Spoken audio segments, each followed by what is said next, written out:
Derek Stewart just had a very nice thing to say, which is if more people bought like Eric does, the world would be a better place. Oh, Thought you'd like to hear that.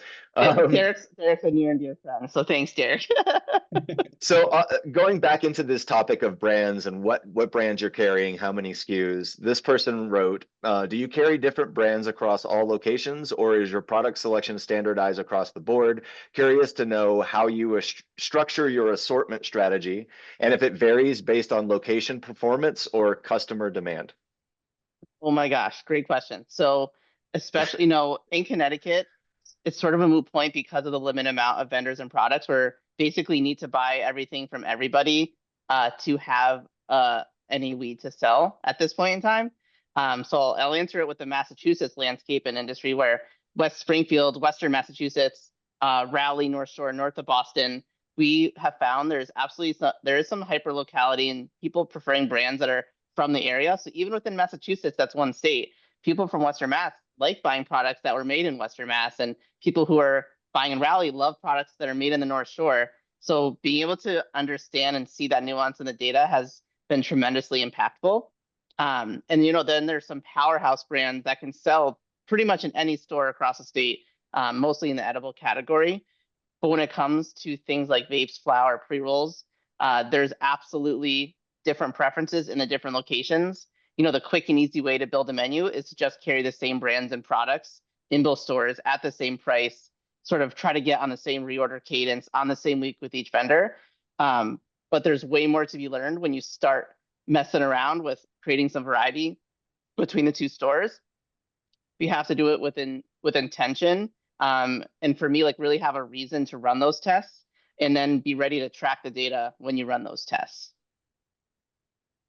When it comes to the reorder rate that you mentioned, what reorder rate are you constantly iterating towards? And like, has there always been a goal that you've tried to attain but never could get to and finally did get to, or is it always been you've been tightly managing towards a specific reorder window?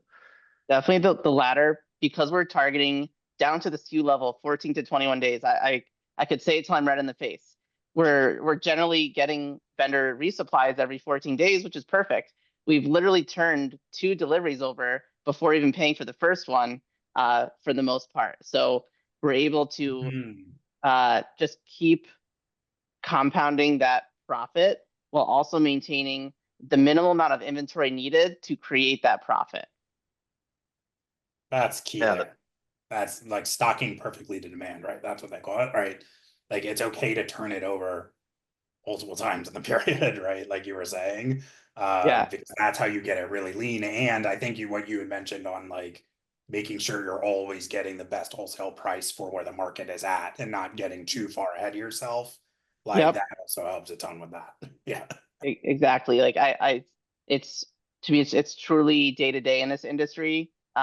Trying to keep an eye on where everything's at, and I've heard some people buy without ever actually interfacing with a wholesaler, and everything's just done through online menus. And those people are absolutely, in my opinion, not getting the best deals or procuring the best products because the mhm, human element in this industry is uh Huge. paramount. Yeah. Absolutely. Yeah. yeah. I've seen because I actually worked in this space many years ago. I've seen a shift from the idea of there being an open wholesale marketplace, at least anytime soon, in cannabis, to a very tailored, specific, like vendor specific marketplace where your menu is going to reflect the relationship and the agreements that you've negotiated Yeah. with those vendors because everything is different, right? And everything is specific. And it's really interesting seeing the vision shift from there because if you talked to buyers and retailers back in 2018 or whatever, they would have told you they were hyped for the idea that there's an open marketplace they could go and like cut out all the nonsense of dealing with salespeople from vendors and whatever, and like that staff constantly rotating through, and it's just very difficult to manage.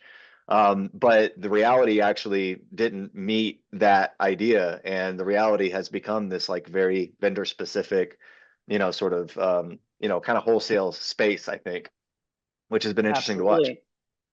We're allowed to plug Yeah, Apex.